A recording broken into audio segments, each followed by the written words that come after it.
할렐루야. 우리 주 예수 그리스도의 은혜와 평화가 예배의 자리에 함께하는 여러분들의 삶 가운데 가득하게 되시기를 주님의 이름으로 간절히 기원을 드립니다. 미국의 한 병원에서 있었던 일입니다. 치매에 걸린 한 할아버지가 거울을 보면서 이렇게 얘기합니다. 저 사람은 도대체 누구지? 저 사람은 누군데 자꾸 나를 쳐다보지? 그 모습을 지켜보던 간병인이 옆에서 이야기합니다. 할아버지시잖아요. 그랬더니 그 할아버지가 자기 자신을 알아보지 못하는 겁니다. 여러분, 그 할아버지가요, 평생을 성실하게 사셨던 분입니다. 젊어서는 공장에 다니시면서 가족들을 부양하기 위해서 정말 성실하게 사셨고, 또 주일이면 교회 나가서 여러 가지 봉사도 하면서 정말 성실하게 사셨던 분인데, 안타깝게도 마지막 노년에 이제 치매에 걸려가지고 자기 자신을 알아보지 못하게 된 겁니다. 치매에 걸린 분들을 종종 보곤 합니다. 치매에 걸리며 사랑하는 가족이 누구인지 알아보지 못하고, 또 조금 전에 그 할아버지처럼 자기 자신도 누구인지 알지 못할 때가 있습니다. 그런 모습을 보면 너무나도 안타까운 그런 마음이 드는데요. 그런데 그 치매에 걸려 자기 자신이 누군지 알아보지 못하는 그 안타까움, 사랑하는 가족을 알아보지 못하는 그 안타까움보다 더 큰 안타까움이 있습니다. 어떤 안타까움이냐?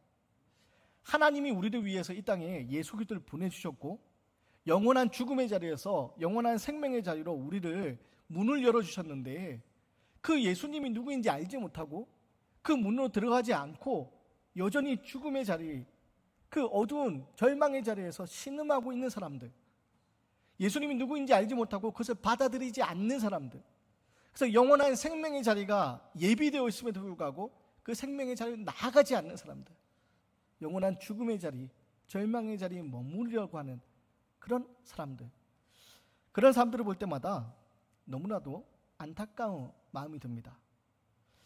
여러분, 오늘 말씀에서 유대인들이요, 예수님께 묻습니다. 당신은 누구냐? 당신은 도대체 누구냐? 그리고 예수님은 오늘 말씀 가운데 예수님 누구이신지를 지금 밝히 말씀을 통해서 유대인들에게 알려주고 계십니다. 하지만 안타깝게도 유대인들은요, 오늘 예수님 말씀 앞에 그것을 깨닫지 못합니다. 예수님을 알지 못합니다. 우리는 이 땅에 살아가면서 많은 것을 알려고 노력을 합니다. 그래서 때로는 공부를 하면서 학문을 연구하고, 때로는 기술을 배우고, 또한 세상에 살아가는 여러 가지 이치들을 배우기 위해서 우리는 여러 가지 애를 씁니다. 근데 여러분, 세상 그 모든 것을 아무리 잘 안다 할지라도 우리를 영원히 살릴 수 있는, 우리 영혼을 살릴 수 있는 그 예수 그리스도가 누구인지를 알지 못한다면, 여러분, 세상의 그 모든 학문들은요, 아무리 내가 자랑한다 할지라도 내가 죽음의 자리에 이르는 날 아무 필요 없게 되는 겁니다. 우리에게 정말 필요한 게 뭐냐? 예수님이 누구이신지, 예수님 왜 이 땅에 오셨는지, 그리고 우리가 예수를 믿을 때 어떤 일이 벌어지는지 우리는 그 사실을 분명하게 알아야 됩니다. 바라기 오늘 말씀 앞에서 예수님이 누구이신지, 예수님 왜 이 땅에 오셨는지, 그리고 우리가 예수 그리스도를 주로 영접할 때 어떤 은혜가 있게 되는지를 밝게 깨달아 알게 되는 귀한 시간이 되시기를 바랍니다. 먼저 첫째로요, 우리가 기억해야 될 것이 뭐냐? 예수님은요, 위에서 오신 분입니다. 자, 오늘 말씀 21절 말씀을 같이 한번 읽어보겠습니다. 21절 말씀 함께 있습니다. 시작. 다시 이르시되 내가 가리니 너희가 나를 찾다가 너희 제 가운데서 죽겠고 내가 가는 곳에는 너희가 오지 못하리라. 여러분, 2000년 전 예수님이 활동하시던 그 시대는요, 아주 혼란한 시대였습니다. 특히 이스라엘에 있어서는 너무나도 혼란스러운 시대였습니다. 정치적으로는요, 이스라엘이라는 나라가 없습니다. 로마 제국의 식민지로서 로마 제국의 지배를 받고 있는 그런 상황입니다. 로마 제국의 지배를 받으면서 살아가고 있었고, 여러분, 종교적으로는 어떻습니까? 유대 종교 지도자들이 있었지만 그 유대 종교 지도자들은요, 자신의 기득권을 지키기에 급급했습니다. 이런 그런 가운데서 경제적으로도 이스라엘 땅에 살아가는 그 백성들은요, 어려움을 겪고 있었고, 정치적으로, 종교적으로, 경제적으로 이 어려움 가운데서 백성들은요, 그 괴로운 삶의 자리에서 그들을 건져내줄, 그들을 구원해줄, 이 괴로운 삶의 자리에서 해방시켜줄 구세주 메시아를 기다렸습니다. 그런데 안타깝게도 그들이 기다린 메시아는 오늘 예수님을 기다린 것이 아닙니다.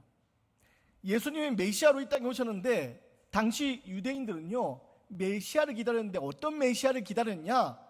로마 제국으로부터 이스라엘을 해방시켜서 로마 제국보다 더 크고 위대한 나라로 이끌어갈 왕, 바로 그런 다윗보다 더 위대한 왕으로서의 메시아를 그들은 기다렸습니다. 그런 가운데 종교 지도자들은요, 지금 자신들이 알고 있는 율법과 말씀의 윤리 앞에서 그들은 지금 백성들의 삶에는 아무런 관심이 없습니다. 그들은요, 자신들의 의로움만 내세우면서, 자신들이 믿고 있는 그 신앙의 의로움만 내세우면서 정작 고통 가운데, 괴로움 가운데 있는 백성들의 삶에는 아무 관심이 없었던 바로 그런 혼란스러운 시대였습니다.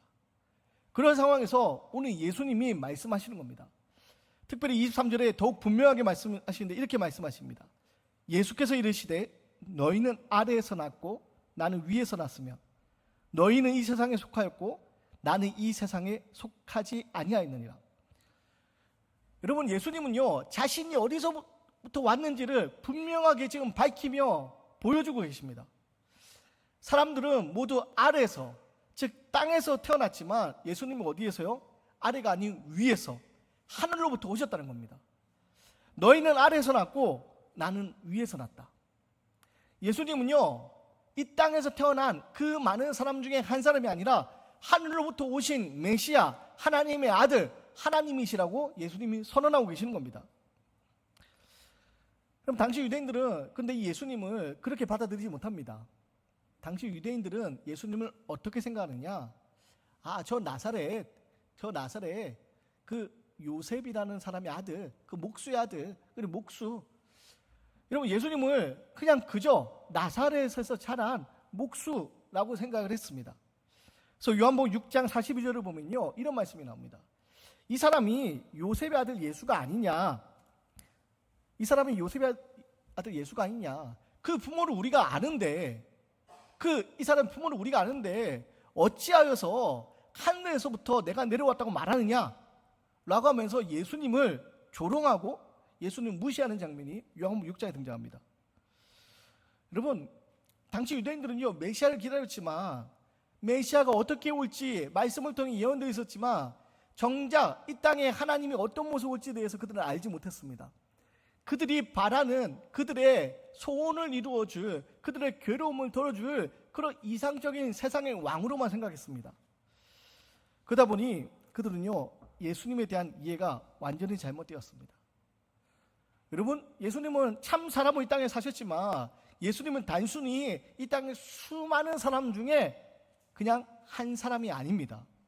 예수님은요, 하늘로부터 오신, 우리를 죄와 죽음의 자리에서, 절망의 자리에서, 사망의 자리에서 건져내시기 위해서, 구원하시기 위해서 하늘에서 이 땅에 내려오신 하나님의 독생자 아들, 바로 하나님, 우리의 구원자이신 겁니다. 그래서 24절에 뭐라고 얘기하느냐? 예수는 이렇게 얘기하십니다. 우리 24절 말씀 함께 읽겠습니다. 시작. 그러므로 내가 너희에게 말하기를 너희가 너희 죄 가운데서 죽으리라 하였노라. 너희가 만일 내가 그인 줄 믿지 아니하면 너희 죄 가운데서 죽으리라. 여러분, 예수님이 왜 우리에게 이 땅에 오셨냐? 왜 하늘에서 이 땅에 오셨냐? 여러분, 죄 가운데 죽을 수밖에 없는 우리를 구원하기 위해서, 우리를 살리기 위해서 오셨다는 겁니다. 이 땅에 살아가는 우리들은요, 죽음으로부터 자유로울 수 없습니다. 아무리 기술이 발달하고 의학이 발달하고 과학이 발달하고 이 땅이 아무리 풍요로워진다 할지라도요, 이 땅에 태어나 살고 자라는 우리들은요, 죽음으로부터 자유로울 수 없습니다. 왜입니까? 우리는 이미 죄 가운데 살고 있기 때문입니다. 우리는 여전히 죄 가운데 있기 때문입니다. 여러분, 죽음은 어디에서 시작되느냐? 죄에서 시작됩니다. 죄가 자라서 사망에 이르는 겁니다. 여전히 우리는 죄 가운데 있기 때문에, 죽음의 자리에 있기 때문에 죽음으로부터 자유로울 수 없습니다. 창세기를 보면요, 죄가 시작되는 장면이 나옵니다. 어떤 이야기가 나옵니까? 하나님께서 에덴의 동산을 만드십니다. 에덴의 동산을 만드시고 거기에 아담과 하와, 남자와 여자를 만드시고 그곳에 살게 하십니다. 에덴과 동산에 있는 모든 나무의 열매를 먹고 살게 하십니다. 그렇게 하나님이 창조하신 낙원, 그 낙원에서 남자와 여자 아담과 하와가 하나님의 은혜 가운데 죽음을 모른 채 그렇게 살았습니다. 그런데 하나님이 에덴 동산 중앙에 있는 나무의 열매는 먹지 말아라 라고 명령하십니다. 왜 먹지 말아라고 하냐? 너희가 먹으면 죽을까 하노라. 에덴에 있는 이 동산에 있는 모든 나무의 열매는 먹어도 괜찮지만 에덴 동산 중앙에 있는 나무의 열매는 먹지 말아라. 이 나무의 열매를 먹으면 너희가 죽을까 하노라. 그런데 여러분, 어떤 일이 벌어집니까? 뱀이 여자에게 찾아옵니다. 뱀이 여자에게 찾아와서 말합니다. 왜 저 나무의 열매를 먹지 않느냐? 여자가 이야기합니다. 하나님이 이 나무의 열매를 먹으면 죽을까 하노라 말씀하셨다고. 근데 뱀이 뭐라고 합니까? 결단코 죽지 아니하리라. 저것을 먹어도 너희가 결단코 죽지 아니하리라. 여러분, 뱀이 여자에게 찾아와서 유혹을 합니다. 저 동산 중앙에 있는 나무 열매 먹어도 너희가 결코 죽지 아니하리라. 아니, 먹으면 오히려 너희의 눈이 밝아져서 하나님과 같이 되어서 선과 악을 알게 될 것이다. 저 나무의 열매를 먹으면 오히려 너희의 눈이 밝아져서 하나님과 같이 되어 선과 악을 알게 될 것이다. 그것이 하나님이 그렇게 될까 봐 먹지 못하게 하는 것이다. 너희들 결코 죽지 아니할 것이다.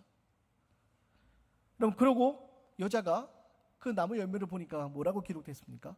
먹음직도 하고 보암직도 하고 지혜롭게 할 만큼 탐스러워서 그 여자는요, 그 나무 열매를 남자와 아담과 하와는 그 열매를 먹게 됩니다. 결국 어떻게 됩니까? 뱀은 너희가 결코 죽지 아니하리라 말했지만 여러분, 그 열매를 먹음으로 죽음이 그들에게 깃들게 됩니다. 하나님 먹지 말라고 했는데 그 말씀에 불순종함으로 말미암아서 하나님과의 관계가 깨어집니다. 하나님과의 관계가 깨어져서 여러분, 에덴에서 그들은 쫓겨납니다. 에덴에서 쫓겨나서 여러분, 이 땅에서 죽음의 그늘 아래서 죽음을 맞이하며 살아갈 수밖에 없는 바로 그런 존재가 되었습니다. 여러분, 우리 역시 그들의 후손이기에 이 원죄로부터 자유로울 수 없습니다. 우리 역시 이 죽음으로부터 결코 자유로울 수 없습니다. 우리는 지금 이미 하나님과 깨어진 관계 속에 있기 때문입니다. 그래서 우리는 이 땅 살아가면서 죽음을 피하려고 여러 가지 애를 쓰지만 죽음을 결코 피할 수 없습니다. 죽음은 우리에게 모두에게 찾아옵니다. 그런데요, 성경은 이야기합니다. 이 죽음을 이 땅 살아가는 모든 이들이 결코 피할 수 없지만 죽음의 자리에서 생명의 자리로 옮겨지는 방법이 있다고. 죽음의 자리에서 우리가 영원히 거하는 것이 아니라 영원한 생명의 자리로 옮겨지는 방법이 있다고. 어떻게 입니까? 예수 그리스도를 통하여서, 예수 그리스도가 열어주신 생명의 문을 들어감으로써 우리가 더 이상 죽음과 사망의 그늘에 신음하는 존재가 아니라 바로 예수 그리스도를 믿는 믿음으로 말미암아 영원한 생명의 자리에, 하나님이 우리에게 예비하신 영원한 생명의 자리에 거할 수 있는 하나님의 자녀가 되게 하셨다고. 여러분, 예수님은 바로 그리고 그 일을 위해서 이 땅에 오신 분입니다.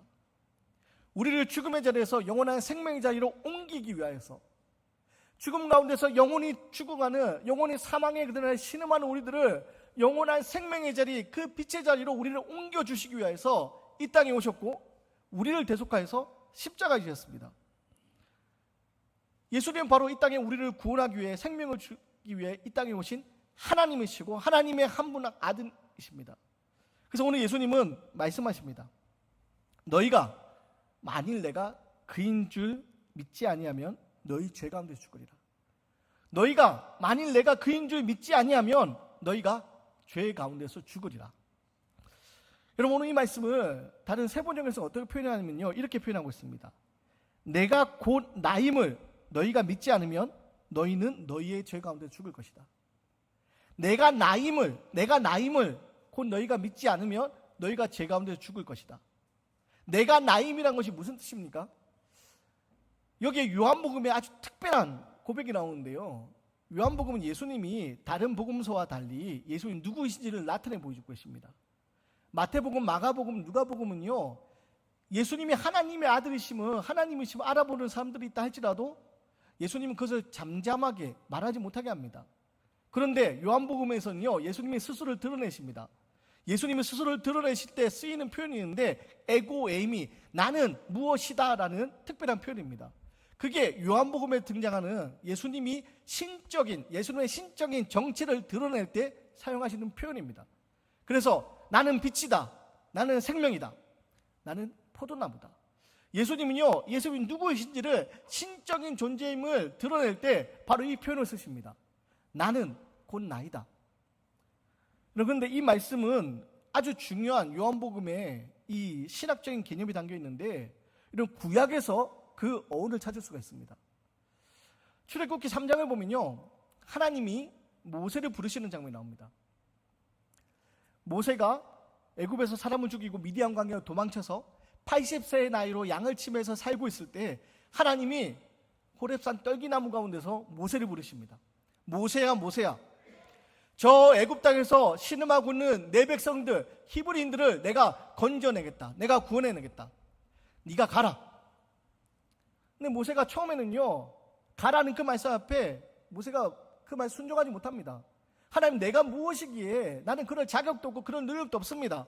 근데 하나님이 여러 가지 능력을 보이시면서 모세에게 가서 전하라고 합니다. 바로에게 가서 내 백성을 내가 구원하겠다 전하라고 합니다. 그때 모세가 하나님의 부르심 앞에 순종하며 나아갈 때 하나님 앞에 이런 질문합니다. 하나님, 그런데 내가 이스라엘 자손들에게, 저 히브리인들에게 가서 너희 조상의 하나님께서 나를 통하여 너희를 구원해내겠다 말씀하셨는데 그가 누구냐고 물으면 내가 무엇으로 대답하리까? 지금 저 애굽 땅에서 신음하고 있는 히브리인들에게 너희 조상의 하나님이 너희를 구원해내겠다고 나를 보내셨는데 그 하나님이 누구냐고 물어보면, 그 신인 누구냐고 물어보면 내가 무엇이라고 대답해야 됩니까? 그때 하나님이 뭐라고 대답하십니까? 이렇게 대답하십니다. 나는 스스로 있는 자 아니라. 예흐예, 스스로 있는 자, 나는 스스로 있는 자 아니라. 예흐예, 여기서 야훼라는 말과 여호와라는 말이 나옵니다. 나는 여호와입니다. 나는 스스로 있는 자 아니라. 여러분, 그리고 바로 그 표현이 지금 에고 에임이라는, 나는 곧 나다 라는 이 표현에 함께 등장이 되는 겁니다. 무엇을 말씀하십니까? 예수님은 본질적으로 하나님과 동등하신 분, 하나님과 본질적으로 하나이신 분이라는 이야기입니다. 사랑하는 여러분, 오늘 말씀 앞에 예수님이 어떤 분이신지를 우리가 알기 원합니다. 예수님은요, 이 땅에 그 많은 사람 중에 단순히 한 사람이 아닙니다. 위대한 선생이 아닙니다. 예수님은요, 하늘에서 오신 하나님의 아들이십니다. 영원전부터 스스로 계신 창조주시고 시작과 끝이 없는 영원하신 하나님, 그분이 바로 예수님이십니다. 아무리 사람들이 예수님이 목수의 아들이라고, 나사렛 목수라고 그 알아보지 못한다고 할지라도 예수님의 본질이 변하지 않습니다. 예수님은 위에서부터 오신 분입니다. 예수님은 위에서부터 오신 분이고, 왜 위에서 오셨습니까? 바로 우리를 죽음의 자리에서 생명의 자리에 옮겨주시기 위해서, 우리를 영원한 사망의 자리에서 영원한 생명의 자리에 옮겨주시기 위해서 친히 이 땅에 오셔서 우리와 함께 하시는 하나님이십니다.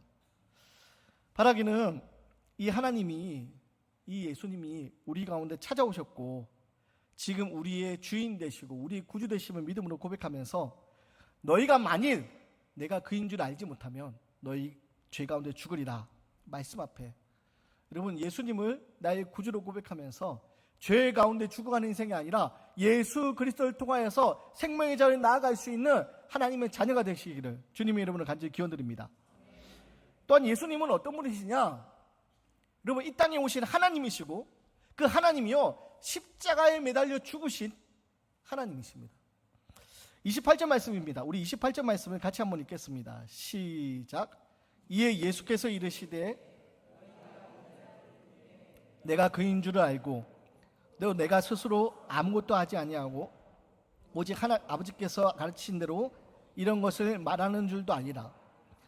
여기 말씀 보면 너희가 인자를 둔 후에 무엇을 얘기합니까? 이후에 있을 십자가의 죽음에 대해서 예언하는 말입니다. 여러분, 예수님은 이 땅에 오신 하나님이시고 하나님의 아들, 하나님과 동등하신 분인데 그 하나님이, 여러분, 창조주시고 전능하신 그 하나님이 어떻게 되십니까? 십자가에 매달려 죽으십니다. 전능하신 하나님이 십자가에 매달려 죽으십니다. 근데 여러분, 십자가에 매달려 죽으시는 그 장면이요, 하나님이 힘이 없어서, 하나님이 능력이 없어서 십자가에 죽으시는 장면이 아니라 하나님의 가장 하나님 분이심을 우리에게 나타내 보여주는 극적인 장면입니다. 왜입니까?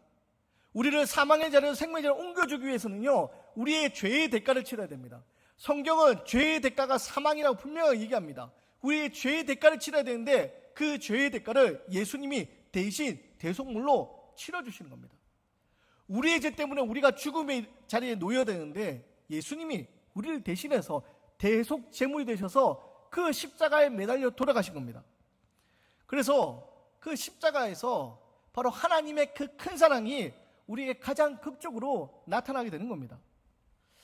그래서 요한복음 3장 16절의 말씀처럼 하나님이 세상을 이처럼 사랑하사 독생자를 주셨으니 이는 그를 믿는 자마다 멸망치 않고 영생을 얻게 하려 하십니다. 그 약속의 말씀이 바로 십자가에서 성취되는 겁니다. 제 가운데서 죽을 수밖에 없던 우리들이지만 이 땅에 오신 하나님께서 우리의 죄를 대신해서 십자가에서 피 흘리셨고, 그 피 흘리신 예수님이 나의 구주이심을 고백하게 될 때 우리는요, 영원한 생명을 얻게 되었다라고 성경은 증언합니다. 사랑하는 여러분, 그렇기 때문에 그 십자가가 우리의 소망이 되어야 됩니다. 십자가는요, 저주와 죽음의 자리였지만 하나님이 역전시키셔서 소망과 생명의 자리를 변화시키셨습니다. 하나님이처럼 우리 가운데 함께 하시면서 역전시키시는 분입니다. 여러분, 그 십자가를 우리가 붙들고 나아갈 때 우리 인생도 때때로 너무나 괴롭고 너무나 두렵고 고통 가운데 절망 가운데 지낼 때가 있지만 하나님 그 자리를 영원한 생명과 소망의 자리로 바꿔주시는 분이시라는 겁니다. 바라기는 십자가에 들리셨지만 죽음 가운데서 부활하셔서 우리에게 생명의 문을 열어주신 그 예수님, 그 예수님을 바라보면서 십자가의 능력으로 우리 가운데 함께 하신 하나님을 고백할 수 있게 되기 바랍니다. 혼자 걷지 않을 거예요 라는 찬양이 있습니다. 가사를 잠깐 읽어드리면, 그대 폭풍 속을 걷고 있을 때, 비바람을 마주해야 할 때, 불빛조차 보이지 않아도 그대 혼자 걷지 않을 거예요. 폭풍 속을 걷고 있을 때, 비바람을 마주하면서 불빛조차 보이지 않을 때, 그럼 뭐라고 얘기합니까? 혼자 걷지 않을 거예요. 주님이 함께 하신다는 그런 고백의 찬양인데요, 이번 주 중에 이 찬양 유튜브로 듣다가 제가 가끔 찬양을 들을 때마다 댓글들을 보곤 하거든요. 그 댓글에 가장 많이 그 사람들에게 좋아요가 달린 댓글이 하나 있었습니다. 그래서 그 유튜브 채널 맨 위에 달린 댓글인데 제가 그 글을 그대로 한번 좀 읽어드리겠습니다. 결혼 17년 차에 아이 셋 앞에서 심하게 가정폭력을 당하고 임시 보호조치로 아이들과 보호받으며 이혼 조정 신청서를 냈습니다. 하필이면 골용해성 병변으로 지난해 10월 종양이 다 먹어버린 빈 왼쪽 9번 갈비뼈를 빼고 남은 종양이 언제 녹을지 모른 채 무직으로 아이 셋과 앞으로 어떻게 살아갈지 마음이 힘든 요즘인데 이 찬양으로 위로 많이 받아요. 저 10월부터 아이들과 교회 다니기로 했어요. 오늘 지인분이 다니는 교회도 다녀와 보고요, 이제 주님 안에서 신앙생활하며 혼자 걷지 않으려고요. 9월 달에 그렇게 남편은 가정폭력을 당하고 이혼조정 신청서를 내고 따로 떨어져서 새 아이들과 살아가야 되는데 자기의 그 병이 언제 자기에게 죽음으로 다가올지 몰라서 두려운 가운데서 이분이 이 찬양을 통해서 위로를 받는 겁니다. 혼자 걷지 않을 거예요. 여러분, 우리 이 땅 살아가면서 홀로 버려진 것 같은 외롭게 느껴지는 그런 괴로움의 자리가 있습니다. 그런데요, 하나님은 우리와 함께 하신다는 겁니다. 때때로 세상 사람들은 다 행복해 보이고 나만 불행한 것 같고 나만 괴로운 것 같고 또 이 괴로움의 시간이 언제 끝날지라도 알 수 있으면 좋겠는데 언제 끝난지 알 수 없어서 더 두렵고, 그런데 그때 하나님 우리와 함께 하신다는 겁니다.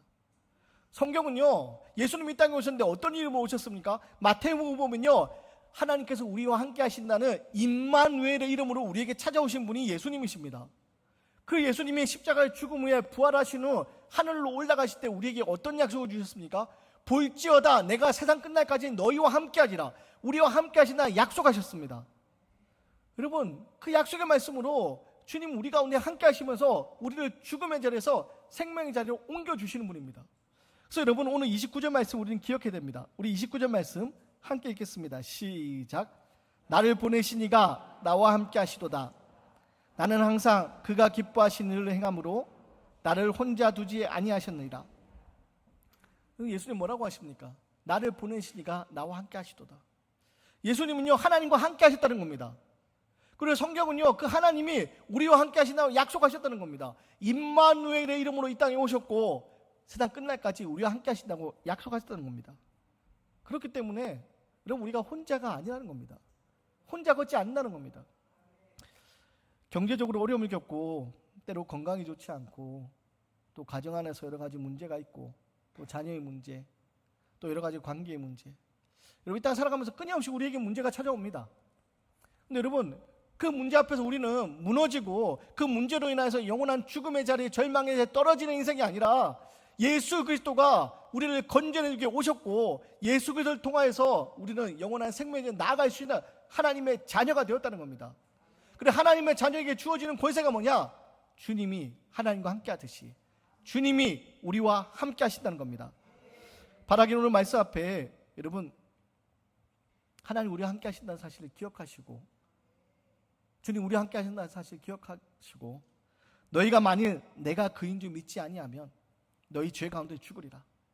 이 말씀이 우리를 무섭게 만드는 두려움의 말씀이 아니라 하나님이 함께 하심으로 말미암아 죄 가운데서 우리를 건져내 주신 하나님의 놀라운 은혜를 고백하며 나아가는 그런 기쁨의 삶을 살아가게 되시기를 주님의 이름으로 간절히 기원 드리겠습니다.